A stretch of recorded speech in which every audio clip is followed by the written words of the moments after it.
بسم اللہ الرحمن الرحیم۔ گمنام ایرو کے معزز ناظرین، السلام علیکم۔ آئیے چلتے ہیں کہانی کی طرف۔ میں نے اپنی آنکھوں سے تمہیں بھاگتے دیکھ لیا تو میں ان لوگوں کو خبردار کر دوں گی، میری طرف سے خواہ مخواہ تسلی میں مت رہنا۔ میں پہلے سے تمہیں بتا رہی ہوں کہ اگر خوش قسمتی سے تمہیں بھاگنے کا موقع مل ہی جائے تو میری طرف سے بھی ہوشیار رہنا۔ یہ مت سمجھنا کہ میں اندھیرے میں بیٹھ کر میٹھی میٹھی سرگوشیاں کر کے تمہاری رازدار بن گئی ہوں۔ کیوں، کیا دشمنی ہے تمہیں مجھ سے جو تم ان لوگوں کو خبردار کرو گی؟ میں نے حیرت سے اس کی طرف دیکھا۔ میں تو اپنے دل میں تمہارے لیے محبت محسوس کر رہا تھا۔ اپنے پاس ہی رکھو اپنی محبت، مجھے تمہاری محبت کی ضرورت نہیں ہے۔ اگر کسی انسان کے جسم کے ٹکڑے ٹکڑے کر کے اس کی چمڑی اتاری جا رہی ہو تو پھر کسی کی محبت اس کے کسی کام نہیں آ سکتی، اس کی تکلیف میں کوئی کمی نہیں آ سکتی۔ میں تمہیں بھاگتے دیکھ کر اس لیے ان لوگوں کو خبردار کرنے کی کوشش کروں گی کہ اگر تم بھاگنے میں کامیاب ہو گئے تو سب کا شک میری طرف ہی جائے گا۔ پانی ہمیشہ نیچی زمین کی طرف مرتا ہے اور میں یہاں کی نیچی زمین ہوں، ایک نیچ عورت ہوں۔ میں نے آنکھیں پھاڑ کر اس کی طرف دیکھا۔ وہ اتنی بھی جاہل اور موٹی عقل کی نہیں تھی جتنی میں سمجھ رہا تھا۔ میں چند لمحے اس کی طرف دیکھتا رہا۔ وہ منہ پھیر کر اکڑوں ہی بیٹھے بیٹھے کھسک کر کمرے کے دروازے کی طرف جانے لگی۔ میں گہری سانس لے کر اٹھ کھڑا ہوا۔ فائرنگ اب تقریباً بند ہو چکی تھی۔ وقفے وقفے سے دونوں طرف سے ایک آدھ برسٹ مارا جا رہا تھا۔ دھیرے دھیرے چلتا میں عیسیٰ خان کی لاش کے قریب سے گزر کر ایک روزن کی طرف بڑھا جس میں کوئی موجود نہیں تھا۔ اب شاید صرف ایک دوسرے کو اپنی موجودگی کا احساس دلانے کے لیے گولیاں چلائی جا رہی تھیں۔ میں نے روزن سے آنکھ لگا کر دیکھا۔ ستاروں کی برائے نام روشنی میں نظر جہاں تک کام کر رہی تھی وہاں تک کوئی نظر نہیں آ رہا تھا۔ کوئی لاش بھی دکھائی نہیں دے رہی تھی، جبکہ کچھ دیر پہلے فائرنگ کی آواز سے اندازہ ہوا تھا کہ وہ لوگ کافی قریب آ گئے تھے۔ جس وقت میں نے گاڑیوں کی آواز سنی تھی اس وقت وہ لوگ یقیناً کافی دور پہاڑیوں سے پیچھے تھے، لیکن انہوں نے گاڑیاں یقیناً وہیں چھوڑ دی تھیں۔ اس کے بعد انہوں نے باقی فاصلہ نہایت تیزی سے پیدل ہی طے کیا تھا، کیونکہ اس کے بعد کسی گاڑی کی آواز سنائی نہیں دی تھی اور فائرنگ بہت جلد شروع ہو گئی تھی۔ چھت پر موجود محافظوں کو بھی یقیناً انہوں نے دور سے دیکھ لیا تھا، اسی لیے خاموشی سے آ کر مکان کی چار دیواری پر چڑھنے کی کوشش نہیں کی تھی، بلکہ پہلے انہیں ہی مار گرایا تھا۔ میرا اندازہ تھا کہ انہوں نے سینے کے بل لیٹ کر فائرنگ کی تھی، اور اگر ان کا کوئی ساتھی مرا بھی تھا تو وہ اس کی لاش گھسیٹتے ہوئے پیچھے ہی لے گئے تھے۔ میرا یہ بھی اندازہ تھا کہ وہ صرف سامنے کی طرف سے آئے تھے، لیکن ان لوگوں نے بخلاہٹ میں یا پھر شاید بہتر دفاع کے خیال سے چاروں طرف سے فائرنگ کھول کر بے تحاشا میگزین ضائع کیے تھے۔ میرا خیال ہے وہ لوگ بھاگ گئے۔ نوابزادی نے قدرے فاتحانہ لہجے میں اعلان کیا۔ ابھی کچھ نہیں کہا جا سکتا، بلال شیدی نے محتاط لہجے میں جواب دیا۔ بلال شیدی یقیناً ان معاملات کی زیادہ سمجھ بوجھ رکھتا تھا، اس لیے خوش فہمی میں مبتلا نہیں ہوا تھا۔ میرا بھی یہی خیال تھا کہ جو ڈاکو اتنا طویل تعاقب کر کے یہاں تک پہنچے تھے وہ اتنی آسانی سے فرار ہونے والے نہیں تھے۔ انہیں فرار ہونے کی ضرورت بھی نہیں تھی۔ وہ چاہتے تو چاروں طرف پھیلی ہوئی پہاڑیوں کے پیچھے جا کر ان پر چڑھ کر مکان کے گرد گھیرا ڈال کر بیٹھ سکتے تھے۔ کھلے میں ہونے کے باوجود انہیں بالادستی حاصل رہتی۔ مکان میں موجود لوگ محصور ہو کر رہ جاتے، وہ صرف اپنا دفاع کر سکتے تھے، بلکہ ڈاکو اگر پہاڑیوں پر چڑھ جاتے اور ان کے پاس دور مار رائفلیں ہوتی تو مکان والوں کے لیے اپنا دفاع بھی مشکل ہو جاتا، کیونکہ ڈاکو بلندی پر ہوتے اور مکان کی ساخت ایسی تھی کہ چاروں طرف سے کھلا کھلا دکھائی دیتا تھا۔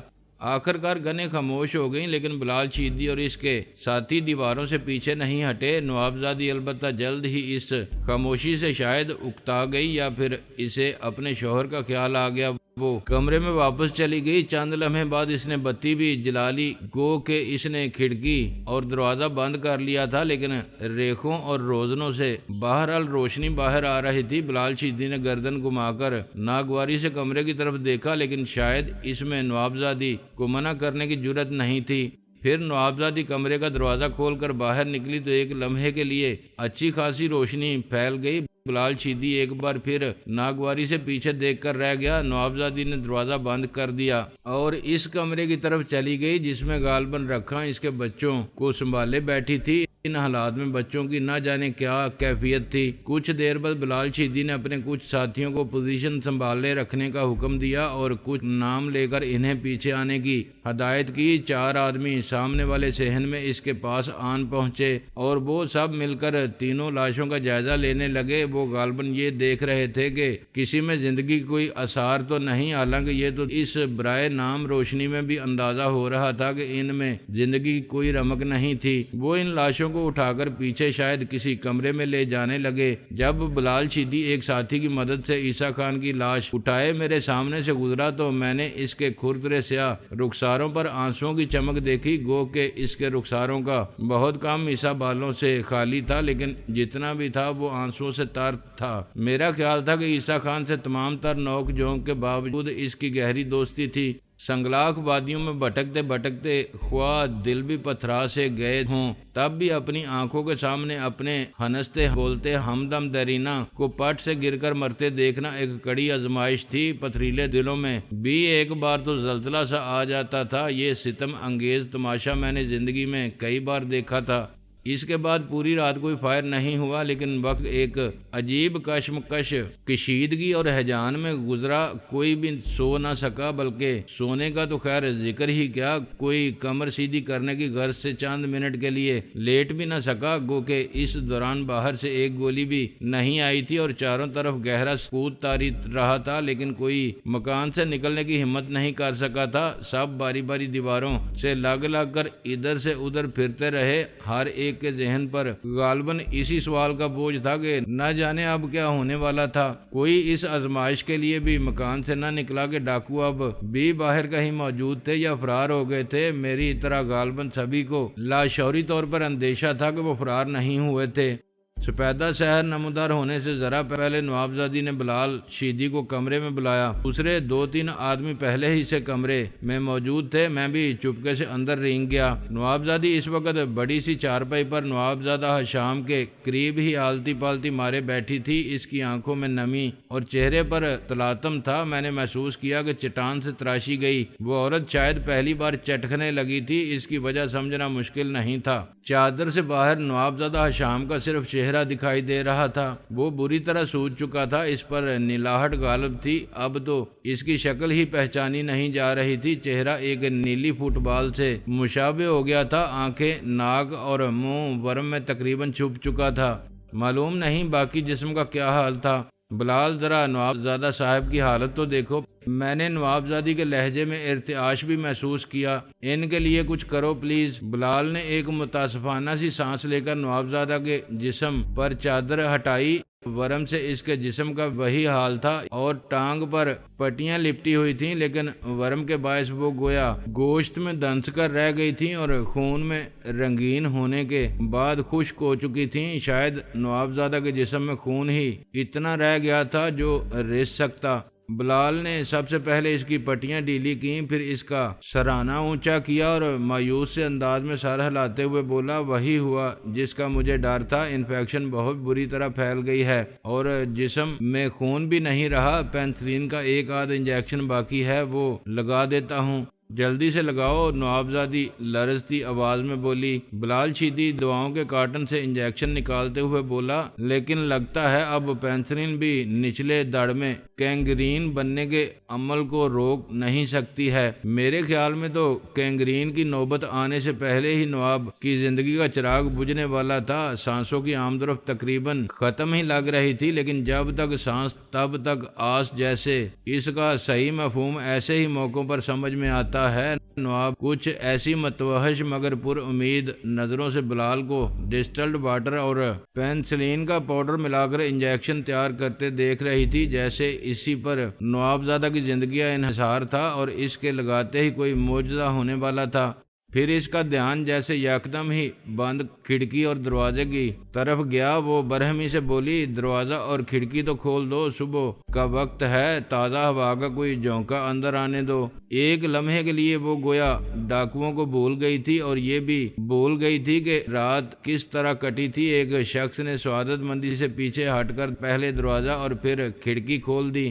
کھڑکی کھلتے ہی تازہ ہوا سے پہلے گولیاں اندر آئیں، دور کہیں فائروں کی تڑتڑاہٹ گونجی اور اس کی بازگشت گویا کمرے میں سنائی دی۔ کھڑکی کھول کر پلٹنے والا شخص اپنی کلاشنکوف سمیت کٹے ہوئے شتیر کی طرح گرا اور ایک طرف کو لڑک گیا۔ بلال چیدی خود بال بال بچا، اس نے فوراً اپنے آپ کو چٹائی پر گرا دیا۔ انجیکشن اس کے ہاتھ سے چھوٹ کر نہ جانے کہاں گیا۔ نوابزادی نے بھی خاصی بوکھلاہٹ کے سے عالم میں چارپائی سے چھلانگ لگائی اور کچے فرش پر گری۔ دوسرے ہی لمحے وہ کیچڑ میں لتھڑ گئی، کیونکہ کمرے میں رکھے ہوئے بڑے بڑے لمبوترے گڑے گولیوں سے ٹوٹ گئے تھے اور پانی بل بل کر کے بڑے سے کمرے کے کچے فرش پر پھیل گیا تھا۔ کمرے میں میرے بلال شیدی اور نوابزادی کے علاوہ 3 افراد موجود تھے، جن میں سے ایک گولی چاٹ گئی تھی، باقی 2 فوراً فرش پر لیٹ گئے تھے اور اپنی کلاشنکوفیں گرفت میں لینے کے بعد انہیں سیدھی کر رہے تھے۔ بلال شیدی نے اپنی کلاشنکوف چارپائی کے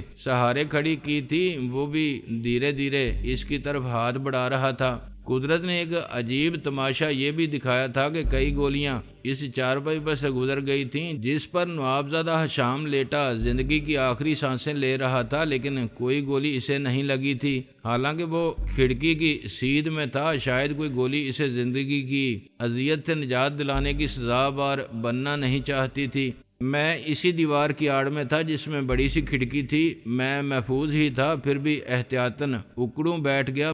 میرا اندازہ درست ہی نکلا تھا۔ ڈاکو پہاڑوں کے عقب میں جا کر اوپر چڑھ گئے تھے اور تمام رات انہوں نے نہایت صبر و سکون سے دن کا اجالا پھیلنے کا انتظار کیا تھا۔ ان کے پاس دور مار رائفلیں بھی تھیں، اب انہوں نے فائرنگ انہی رائفلوں سے کی تھی۔ ہم سب اب کافی بری پوزیشن میں تھے۔ مکان اب گویا ڈاکوؤں کے سامنے تشتری میں رکھا ہوا تھا، بس کمروں کے اندر جہاں جہاں دیواروں کی آڑ میسر تھی وہی جگہ محفوظ تھی۔ جہاں بھی کسی کھلی جگہ میں یا کھڑکی دروازے کے سامنے کوئی ذرا سی بھی حرکت کرتا دکھائی دیتا وہ گولی کا نشانہ بن سکتا تھا۔ یہاں 4 آدمی مر چکے تھے، ایک پہلے ہی سے دم توڑ رہا تھا، ایک کے ہاتھ پاؤں بندھے ہوئے تھے اور وہ کب سے بے بسی کی اذیت میں مبتلا تھا۔ بلال شیدی نے کھڑکی کے راستے برسٹ مار کر فائرنگ کا جواب دیا۔ جو 3-4 آدمی بیرونی 4 دیواری سے چمٹے ہوئے تھے وہ بھی کافی حد تک محفوظ تھے، لیکن اگر وہ احاطہ عبور کر کے کمروں کی طرف آنے کی کوشش کرتے تو ان کا بھی اللہ ہی حافظ تھا۔ انہوں نے بھی جواباً برسٹ مارے، اس کے جواب میں مزید بہت سے فائر ہوئے، لیکن اس بار نشانہ شاید دوسرے کمروں کی طرف تھا۔ کسی کمرے سے چیخ سی سنائی دی، چیخ نسوانی معلوم ہوتی تھی، شاید کچھ اور گڑے بھی ٹوٹے تھے۔ مکان کا محل وقوع اس لحاظ سے بہت ہی خراب تھا کہ تقریباً چاروں طرف سے وہ پہاڑیوں میں گرا ہوا تھا، لیکن اس سے پہلے یہ خصوصیت ایک طرح اس لیے محسوس نہیں کی جا سکی ہوگی کہ اس سے پہلے شاید یہاں قیام کرنے والوں کو اس قسم کی صورتحال سے پالا ہی نہیں پڑا تھا۔ میں نے دھیمی آواز میں کہا، آپ لوگ خواہ مخواہ بچے کھچے میگزین ضائع کر رہے ہیں، اب کلاشنکوفوں کا کوئی فائدہ نہیں۔ اگر آپ لوگوں کے پاس لانگ رینج رائفلیں ہیں تو وہ استعمال کریں جس طرح ڈاکو استعمال کر رہے ہیں۔ ہمیں لڑنا مت سکھاؤ۔ بلال شیدی میری طرف گردن گھما کر خونخوار لہجے میں بولا، ہمارے پاس دور مار رائفلیں ہوتی تو اب تک ہم نکال چکے ہوتے۔ کلاشنکوف کی ہلاکت آفرینی کے باعث اس قسم کے لوگوں کا اس پر انحصار اتنا بڑھ گیا تھا کہ ہر طرح کے حالات میں وہ اسی کو کافی سمجھتے تھے اور اس کی موجودگی میں خود کو محفوظ محسوس کرتے تھے۔ لیکن کبھی کبھی ایسی صورتحال سے بھی واسطہ پڑ سکتا تھا جب رینج زیادہ ہونے کی وجہ سے کلاشنکوف کا کوئی خاص فائدہ نہیں تھا۔ جس طرح کے مکان میں جس طریقے سے ہم محصور ہو چکے تھے، دور مار رائفلوں کی عدم موجودگی میں ہمارا انجام خوشگوار دکھائی نہیں دے رہا تھا۔ رات میرے ساتھ بلال شیدی کے رویے میں ملائمت کی جو جھلک دکھائی دی تھی، اب اس کا کہیں دور تک پتہ نہیں تھا۔ اپنے ساتھیوں خصوصاً عیسیٰ خان کی موت، رات بھر کی بیداری اور صورتحال کی سنگینی کے احساس سے اس کے اعصاب یقیناً خشک ٹہنیوں کی طرح چٹک رہے تھے، اس کی آنکھوں انگاروں کی طرح دہک رہی تھیں۔ کشیدگی اور کھنچاؤ سے اس کا کھردرا چہرہ کچھ اور کھردرا دکھائی دے رہا تھا۔ نوابزادی تو یقیناً حسین عورت میں سے تھی، لیکن انہی سب وجوہات کی بنا پر اس وقت اس کا چہرہ بھی بری طرح کھینچ کر رہ گیا تھا اور وحشت زدگی کے عالم میں عجیب دکھائی دے رہا تھا۔ میری آواز سن کر نوابزادی کو گویا پہلی بار میری موجودگی کا احساس ہوا۔ وہ چٹائی پر آ چکی تھی اور اپنے ہاتھوں سے کیچڑ پونچھ رہی تھی۔ پانی کچے فرش میں تقریباً جذب ہو چکا تھا۔ اس کی نظر میرے پیروں کی بندشوں پر پڑی اور اسے یہ اندازہ بھی ہو گیا کہ میرے ہاتھ پشت پر بندھے ہوئے تھے۔ یہ کون ہے؟ وہ ناگواری سے بولی۔ قیدی بلال چیدی نے جواب دیا، ہم اسے بڑے نواب صاحب کے سامنے پیش کرنے کے لیے لے جا رہے تھے، راستے میں ایک رات کے لیے یہاں رکے تھے، تو یہ اس طرح ادھر ادھر کیوں پھر رہا ہے؟ تم نے اسے قید خانے میں کیوں نہیں ڈالا؟ نوابزادی نے برہمی سے پوچھا۔ حالات خواہ کچھ بھی تھے، اس کی نخوت، اس کا تحکمانہ انداز، اس کا مجموعی مزاج اب بھی دھیما نہیں پڑا تھا۔ موقع ہی نہیں ملا جی، ویسے بھی ہر کوٹری میں قیدی موجود ہے، بلال چیدی نے سپاٹ لہجے میں جواب دیا۔ کوئی بات نہیں، پھر بھی ٹھونس دیتے کسی کوٹڑی میں، اس طرح تو ادھر ادھر نہیں پھرنا چاہیے نا۔ نوابزادی نے نخوت برقرار رہی۔ اچھا جی، دیکھتے ہیں، اب موقع ملا تو ڈال دیں گے۔ میں نے محسوس کیا بلال کا لہجہ اب بھی سپاٹ تھا۔ میں نے پکا بندوبست کیا ہوا ہے، یہ کہیں بھاگ نہیں سکتا، نہ ہی کچھ کر سکتا ہے۔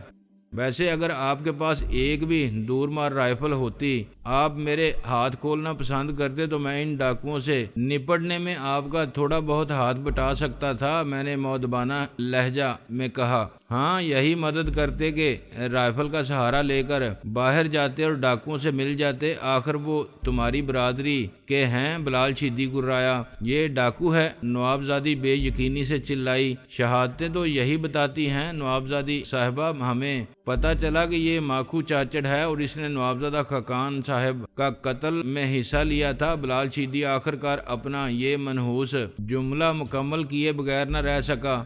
تو پھر اس کو زندہ کس لیے رکھا ہوا ہے؟ نوابزادی نے آنکھیں نکالیں۔ اور یہ اتنے مزے سے ادھر ادھر گھوم رہا ہے، اسے کسی درخت سے لٹکا کر پھانسی کیوں نہیں دی تم نے ابھی تک؟ اس کا فیصلہ بڑے نواب صاحب خود کریں گے، میرے اختیار نہیں ہے۔ ان کا حکم تھا کہ اگر یہ زندہ ہاتھ آ جائے تو زندہ ہی ان کی خدمت میں پیش کیا جائے۔ بلال چیدی نے جواب دیا۔ میں نے افسردہ سی نظروں سے نوابزادی کی طرف دیکھتے ہوئے شستہ انگریزی میں کہا، آپ جیسی پڑھی لکھی خاتون کے منہ سے مجھے اس قسم کی بات سننے کی توقع نہیں تھی۔ آپ نے یورپ اور امریکہ وغیرہ میں تعلیم پائی ہوگی اور زندگی کے بہت سے سال وہاں گزارے ہوں گے، لیکن بات آپ نے زمانہ غار کے جاہلوں والی کی ہے۔ کسی بے گناہ انسان کو درخت سے لٹکا کر مارنا مہذب یا انصاف پسند انسانوں کا کام تو نہیں۔ قبائلی زندگی کی بھی کچھ روایت ہوتی ہیں، میرا خیال ہے صفائی پیش کرنے کا موقع تو وہاں بھی دیا جاتا ہوگا۔